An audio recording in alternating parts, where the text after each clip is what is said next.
সে ওই phone video দিয়ে আমাকে ব্ল্যাকমেল করছে। শুধু যে আমার ভিডিও সেটা না, সেটা আমার বোনেরও ভিডিও করছে সে। সেগুলো আমি সবকিছু, আমার কাছে প্রমাণ আছে, আমি আপনাদেরকে সবকিছু দিয়ে দেবো। কেউ যদি কখনো সার্চ করে আপনি তাদেরকে দেখায় আমার গোসলের ভিডিও করে, সেই ভিডিওটি দিয়ে সে আমাকে ব্ল্যাকমেল করে তার সাথে আমার সম্পর্ক, মানে শারীরিক সম্পর্ক হয়। যে আমার ভিডিও সেটা না, সেটা আমার বোনেরও ভিডিও করছে সে। 2023 সালের রাজনৈতিক অস্থিরতায় এই তরুণীর দুলাভাইয়ের সাথে তাদের বাড়িতে আত্মগোপনে যান রহিম। সেখান থেকে ধীরে ধীরে রহিমের সাথে সখ্যতা গড়ে ওঠে এই তরুণীর। রহিমকে আমি চিনি। রহিম হচ্ছে আমার 2023 সালে যখন বিএনপির অনেক খারাপ সময় যাচ্ছিল, তখন ওই আমার বোন জামাইয়ের সাথে আমাদের বাসাতে আত্মগোপন করার জন্য গেছিল, সেই মাধ্যম দিয়ে আমি ওকে চিনি। তারপর ওর সাথে আমার একটা সম্পর্ক তৈরি হয়, যেটা আসলে সম্পূর্ণ একটা ব্ল্যাকমেলিং আর কি। সে আমাকে ব্ল্যাকমেল করে। এই তরুণী জানান তাদের বাড়িটি ডুপ্লেক্সের বাড়িতে ছাদের উপরে গোসলের ব্যবস্থা ছিল। সেই গোসলখানার উপরের ছাদ খোলা থাকায় এই তরুণী যখন গোসল করতে যান, রহিম কৌশলে ছাদে গিয়ে গোসলের সম্পূর্ণ ভিডিও তার মোবাইল ফোনে ধারণ করে।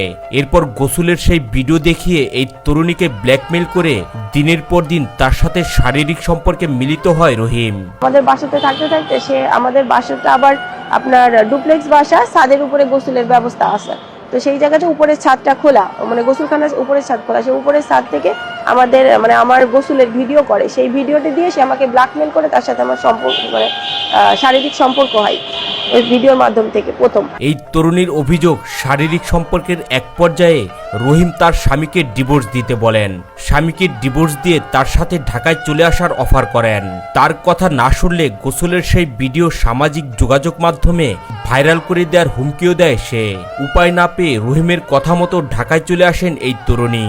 দেন তারপর এক পর্যায়ে 2-3 মাস সে আমাকে এভাবে তার সাথে সম্পর্ক রাখার পর সে আমাকে আবারও ব্ল্যাকমেল করে বলে, তুমি ঢাকায় চলে আসো, তারপর এখানে আসার পরে তুমি তোমার জামাইরে ডিভোর্স দিয়ে দিবা, ডিভোর্স দিয়ে আমি তোমাকে বিয়ে করব। আমি তার কথা মতো সেভাবেই আমার জামাইকে ছেড়ে তার হাত ধরে আমি ঢাকাতে চলে আসি। ঢাকায় এসে স্বামী স্ত্রীর মতো একসাথে বসবাস করেন তারা। এরই মধ্যে তার স্বামীকে ডিভোর্স দেওয়ার জন্য চাপ সৃষ্টি করে রহিম। এই তরুণীর অভিযোগ, স্বামীকে ডিভোর্স দিলেই বিয়ের প্রতিশ্রুতি দেন পরক্রিয়া প্রেমিক। ঢাকাতে আসার পরে বলতে তার তো কথা ছিল যে আমি চলে আসবো, তারপর আমার জামাইরে ডিভোর্স দিব। সে আমাকে এইরকমই আর বলতো আর কি। তো আসারও অনেক দিন হয়ে গেছে। তারপর দেন এক সময় ডিভোর্স দাও, ডিভোর্স দিলে আমি তোমার বিয়ে করব, ডিভোর্স দাও। তারপরে সে আমাকে জোর করে ডিভোর্স দেওয়ায়। তবে স্বামীকে ডিভোর্স দেওয়ার পরপরেই ধীরে ধীরে রহিমের আসল চরিত্র সামনে আসে এই তরুণীর কাছে। তার অভিযোগ, বিভিন্ন মেয়েদের সাথে অনৈতিক সম্পর্ক ছিল রহিমের। বিয়ের কথা বললেই রহিম তাকে মারধর করত বলেও জানান তিনি।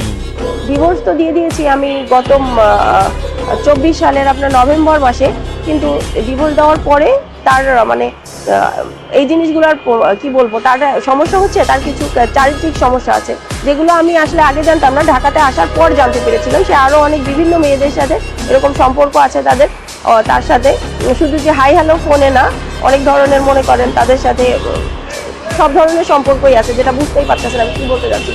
এই জন্য আমি ডিভোর্স দেওয়ার পরেও আমি তখন যাকে বারবার বলছি যে আমার বিয়ে করো, কিন্তু সেই টাইমে তার আমার প্রতি খারাপ আচরণগুলো আবার বেশি হয়েছে। সে আমাকে মারধর করতো বা হুমকি দামকি দেখাচ্ছে, মানে আগের থেকে ডিভোর্স দেওয়ার পরে তার আচার ব্যবহার আরো বেশি চেঞ্জ হয়ে গেছে। তার অভিযোগ, রহিম শুধু তার নিজের গোসলের ভিডিওই করেনি, বাড়িতে থাকা তার ছোট বোনেরও গোসলের ভিডিও ধারণ করে সে, এবং সেই ভিডিও দেখিয়ে দিনের পর দিন শারীরিক সম্পর্কে জড়াতে বাধ্য করে। হ্যাঁ, সেই ভিডিওটা সেই ভিডিও দিয়েই আমাকে সে ব্ল্যাকমেল করতো। এবং আমি এটা তো আমার হাতে তো পৌঁছাতো না, সে তার ফোন আমাদের ধরতে দিত না, সে দাঁড়াই থেকে ফোন চার্জে দিত, সে কখনো ফোন দেখতে দিত না। সে ওই ফোন ভিডিও দিয়েই আমাকে ব্ল্যাকমেল করছে। শুধু যে আমার ভিডিও সেটা না, সেটা আমার বোনেরও ভিডিও করছে সে। সেগুলো আমি সবকিছু, আমার কাছে প্রমাণ আছে, আমি আপনাদেরকে সবকিছু দিয়ে দেবো। কেউ যদি কখনো সার্চ করে আপনি তাদেরকে দেখাইতে পারবেন। এই তরুণীর অভিযোগ, 1 বছরেরও বেশি সময় প্রেমিক রহিম তাকে বিয়ে ছাড়াই স্বামী স্ত্রীর মতো ব্যবহার করছে। জুলাই আন্দোলনের 2 মাস আগে থেকে একসাথেই আছি আমরা একসাথে আছি, হাজবেন্ড ওয়াইফের পরিচয় দিয়ে আছি। না 1 বছরের বেশি, 1 বছরের বেশি, 1.5 বছর হয়ে গেল ভাই। বলেন 1.5 বছর ধরে একসাথে আছেন। হ্যাঁ জি, 1.5 বছর ধরে একসাথেই আছি আমরা। তিনি বলেন বিভিন্ন সময়ে বিভিন্নভাবে বিয়ের কথা বললেই নানা অজুহাতে এড়িয়ে যেতেন রহিম। এখন চাচ্ছি, যেহেতু সে আমাকে জোরপূর্বক ভাবে সে বলছে যে এতদূর পর্যন্ত আনছে, এখন তার তো উচিত আমাকে বিয়ে করা, কিন্তু আমার তার ডিভোর্সের পর থেকে সে আমাকে নানা ধরনের তালবাহানা দেখিয়ে যাচ্ছে যে আজকে বিয়ে করব, কালকে বিয়ে করব, তারপর পরশুদিন করব, আমার বাবারে এনে করব, মারে এনে করব, কিন্তু সে কোনোভাবেই আমার সাথে কাবিন করতে চায় না। তাহলে তো তার উদ্দেশ্য তো এটা, তার উদ্দেশ্য তো সৎ না যে আমার সাথে সে বিয়ে করবে। আইনের দ্বারস্থ হলেও সেখানে কোনো অগ্রগতি নেই বলে জানান তিনি। আমি মামলা করেছি, মামলার অগ্রগতি কোথায়? মামলা তো করেই রেখে দিয়েছি, এখন আমি তো বুঝতে পারছি না এর অগ্রগতি কোথায় হচ্ছে। মামলার মতো চলতেছে, সে তার মতো ঘুরতেছে।